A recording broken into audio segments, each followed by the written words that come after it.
అప్పుల బాధలు వెంటాడుతున్నాయా? అయితే 6 JVR వారి జాతిరత్నాలు ధరించండి.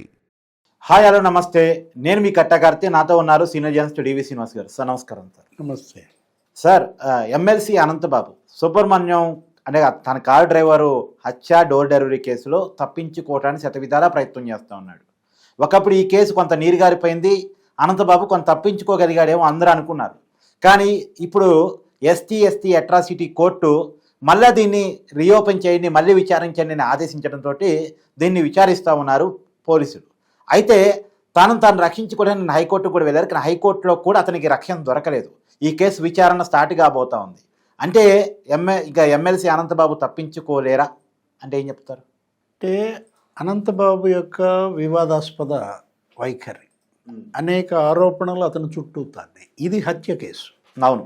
ఏది వీధి సుబ్రహ్మణ్యం, మరి అతని దగ్గర డ్రైవర్గా పనిచేసేటువంటి వాడు చాలా బలవంతుడు. అతన్ని మరి దారుణంగా హత్య చేసి డోర్ డెలివరీ చేశారు. తనే హత్య చేసి డోర్ డెలివరీ చేశానని కూడా ఇతను ఒప్పుకోలు వాంగ్మూలం ఇచ్చినట్టుగా పోలీస్ దగ్గర ఉంది.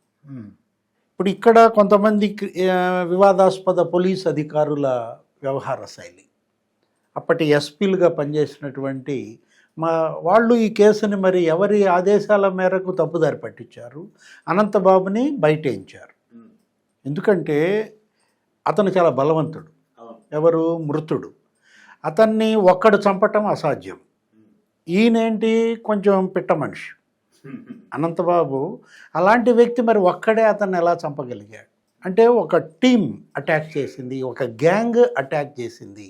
పోస్ట్ మార్టం రిపోర్ట్లో ఏముంది? 30 పైగా గాయాలు, ఇంకా అంతర్గత గాయాలు ఉన్నాయి. అంటే ఒక గ్యాంగ్ దాడిలో అతను చనిపోయాడు. డోర్ డెలివరీ చేయాలన్నా, అతన్ని లిఫ్ట్ చేసి డెడ్ బాడీని కారులో పెట్టాలన్నా ఇతను ఒక్కడి వల్ల కాదు. అంటే కొంతమంది సహకారం ఉంది. ఏది? ఆ శవాన్ని ఎత్తి కారులో పెట్టడం, ఇంటి దగ్గరికి పంపించటం.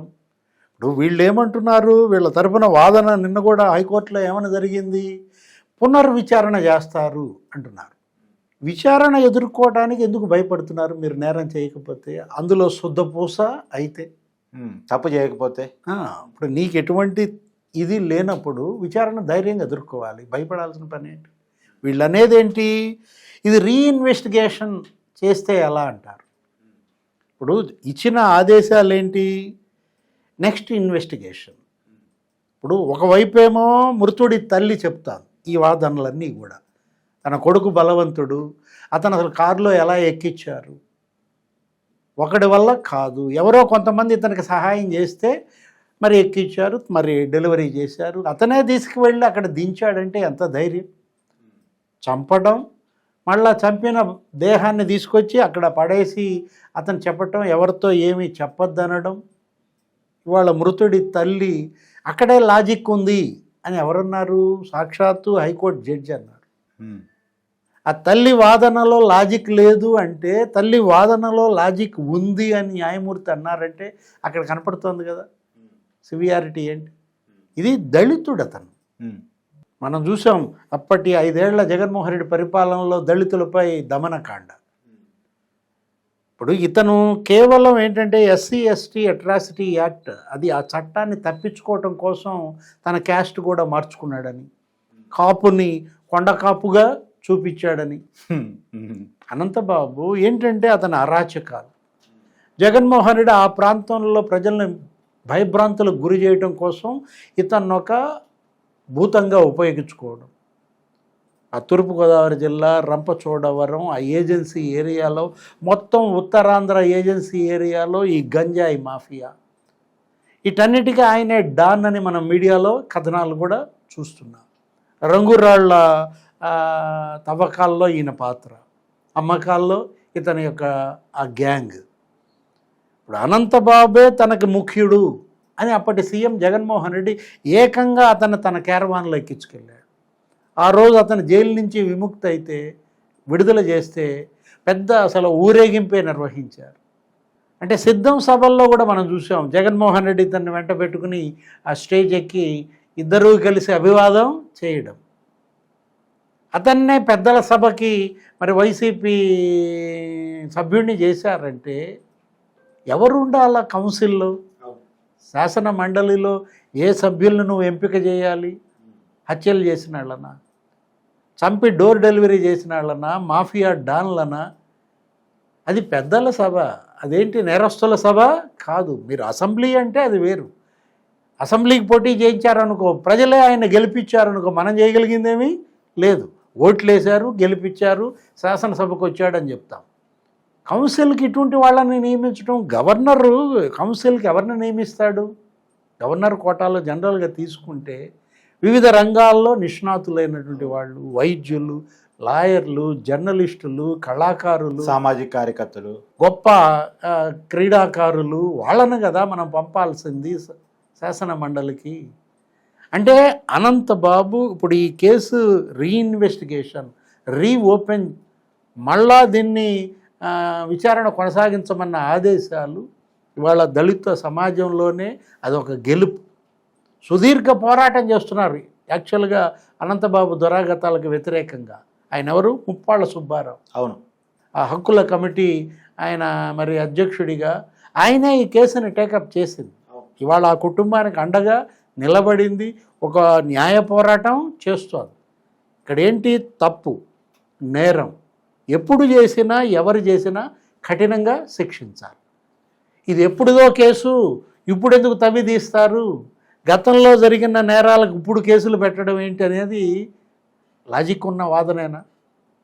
అప్పుడు మీరు కేసులు తీసుకోలేదు, అప్పుడు అసలు మీరు పోలీస్ స్టేషన్లో బాధితుల ఫిర్యాదులే నమోదు చేయలేదు. ఇప్పుడేంటి, ప్రభుత్వం మారేసరికి బాధితులంతా ఇవాళ వరద ఎత్తుతున్నారు. ఇది బాధితులు తెచ్చుకున్న ప్రభుత్వం. గతంలో జగన్మోహన్ రెడ్డి హయాంలో ఎవరైతే బాధలు పడ్డారో వాళ్ళందరూ ఇవాళ వాళ్ళ వాదనలు వినిపిస్తున్నారు, ఆ కేసులన్నీ రీఓపెన్ చేపిస్తున్నారు. ఎప్పుడైనా సరే హద్దు మీరిన వాళ్ళు శిక్షింపబడాలి. ట్రెస్పాసర్ షుడ్ బి ప్రాసిక్యూటెడ్. సార్ అయితే ఇప్పుడు ఎమ్మెల్సీ అనంతబాబు కేసును ఎదుర్కోవాల్సిన పరిస్థితిలో పడ్డాడు. అంటే మళ్ళీ అతను అరెస్ట్ కాబోతున్నాడా? అంటే అనంతబాబు అరెస్ట్ ఒక్కటే దీనికి పరిష్కారంగా. అంటే అరెస్ట్ అయితే ఇప్పుడు ఆ కుటుంబానికి న్యాయం జరుగుద్ది. ఇవాళ సుబ్రహ్మణ్యం తల్లి సంతోషపడవచ్చు, తన కొడుకు ఇవాళ ఏది చంపిన వాళ్ళు శిక్ష పడింది అనేటటువంటి ఒక సంతృప్తి. అనంతబాబు జరిపిన అక్రమాలన్నిటిపైన విచారణ జరపాలి. అతను ఆ ఏజెన్సీ ప్రాంతంలో అతను అనేక మందిని భయభ్రాంతులకు గురి చేశారు. ఆయన కొన్ని వందల ఎకరాలు కబ్జాలు చేశారన్న ఆరోపణలు ఉన్నాయి. అతని భూ కబ్జాలపైన విచారణలు చేయాలి. ఆ రంగురాళ్ల కుంభకోణం, ఆ తవ్వకాలు. సార్ అది కాక కూడా అతనికి సంబంధించిన కొన్ని వీడియోలు కూడా ఈ మధ్యకాలంలో అతని పేరుతో, మరి అతనా కాదా మనకు తెలియదు కానీ కొన్ని వీడియోలు అయితే వైరల్ అయినాయి. అయ్యో న్యూడ్ వీడియోస్ అంటారు, ఎవరో బర్త్డే పార్టీ అతనికి ఏదో కిస్సులు ఇస్తున్నానంటాడు, అది వేరే విషయం. అటన్నిటిపైన ఇవాళ ప్రజలు చూసుకుంటారు. ఏది సోషల్ మీడియాలో. ఇక్కడ ఒకటి గంజాయి మాఫియా.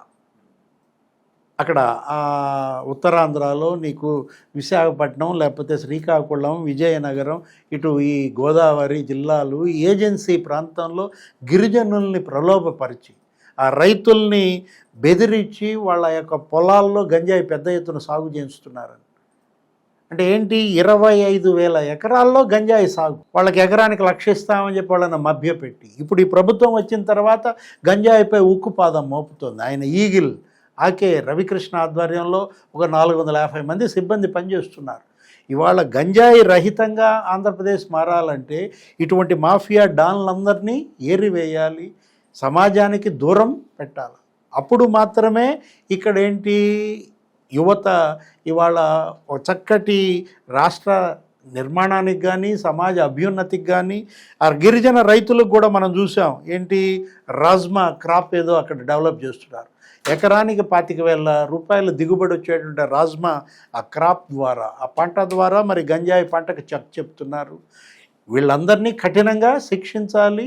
మొత్తానికి అసలు గంజాయి మాఫియా భరతం పట్టాలి.